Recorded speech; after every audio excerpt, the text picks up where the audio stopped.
Hello friends, welcome to my YouTube channel. तो मेरे video में आपका स्वागत है। तो इस वीडियो में मैं आज आपको बताने वाली हूँ पशुपति व्रत के बारे में, क्योंकि पशुपति व्रत करने से ऐसी कोई सी मनोकामना नहीं है जो पूरी नहीं होती है। लेकिन हम जो पशुपति व्रत करते हैं तो वो हमें पूरी श्रद्धा, विश्वास और सही विधि से करना चाहिए।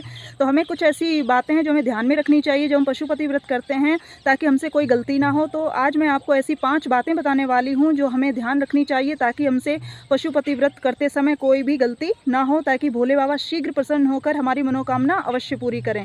तो शिव पुराण के अनुसार कहा जाता है कि हमारी कोई भी मनोकामना है जो पूरी नहीं हो रही है तो हमें पूरी विश्वास के साथ पशुपति व्रत करना चाहिए। तो भोले बाबा जल्दी से जल्दी हमारी मनोकामना पूरी करते हैं। ऐसा माना जाता है कि तीसरे या चौथे सोमवार होता है तब तक हमारी मनोकामना पूरी हो जाती है, क्योंकि पशुपति व्रत 5 सोमवार का विधान होता है इसमें व्रत करने का।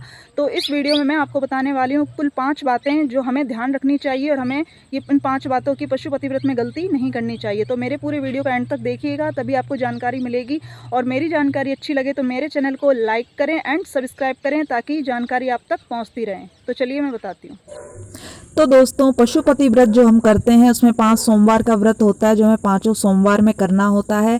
और पशुपति व्रत एक ऐसा व्रत है जिसको करने से हमारी सारी मनोकामनाएं पूरी होती हैं। तो मैं आज आपको ऐसी 5 बातें बता रही हूँ जो भूल से भी आप गलती ना करें। तो जब हम पशुपति व्रत करते हैं तो सुबह की पूजा के लिए जो हम पूजा की थाली लेते हैं, तो आपको ध्यान रखना है कि जो हम सुबह पूजा की थाली जो मंदिर लेकर के जाते हैं वही थाली हमको शाम को लेके जानी है। वो जो सुबह पूजा की थाली लेके आते हैं उसी थाली को वैसा ही हमको रख देना है, और शाम को वही पूजा की थाली ले जानी है। और शाम को पूजा करने के बाद वो थाली उसी दिन नहीं धोनी है, हमको दूसरे दिन सुबह धोनी है।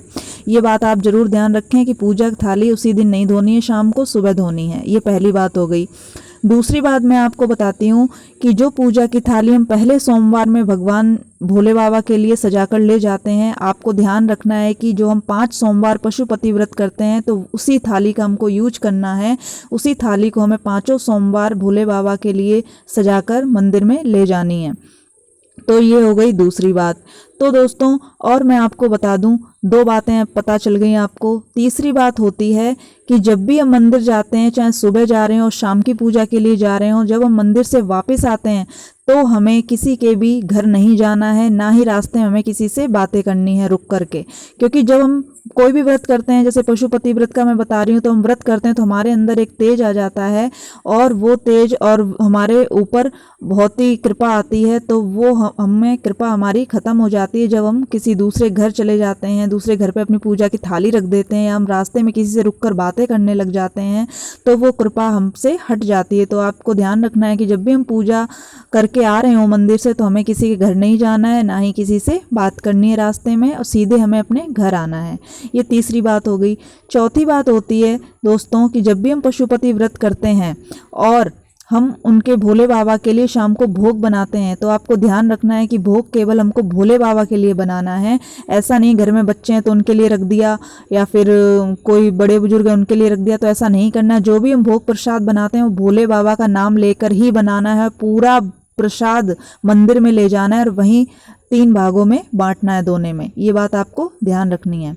और चौथी बात दोस्तों ध्यान रखनी है आपको, जो पहला सोमवार का व्रत हम जिस मंदिर में करते हैं, तो उसी मंदिर में हमको 5 सोमवार के व्रत करने हैं। आपको मंदिर नहीं बदलना है कि इस सोमवार को हमने इस मंदिर में पूजा कर लिया, दूसरे सोमवार को हम कहीं बाहर गए तो उसमें मंदिर में पूजा कर लेंगे।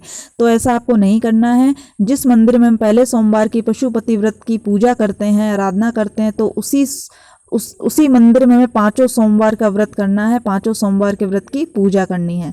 तो दोस्तों, इन 5 बातों का आप पशुपति व्रत में पूरा ध्यान रखें, और इन 5 बातों की गलती आप अपने पशुपति व्रत में ना करें, तो आपका व्रत पूरी तरीके से स्वीकार होगा। और पशुपति व्रत को पूरी श्रद्धा और विश्वास के साथ करें, मन सच्चा रखना और भोले बाबा से अपनी मनोकामना की पूर्ति करना, तो आपकी मनोकामना भोले बाबा जरूर पूरी करेंगे। तो मेरी जानकारी अच्छी लगी हो तो मेरे चैनल को लाइक एंड सब्सक्राइब करें, ताकि आपको जानकारी मिलती रहे।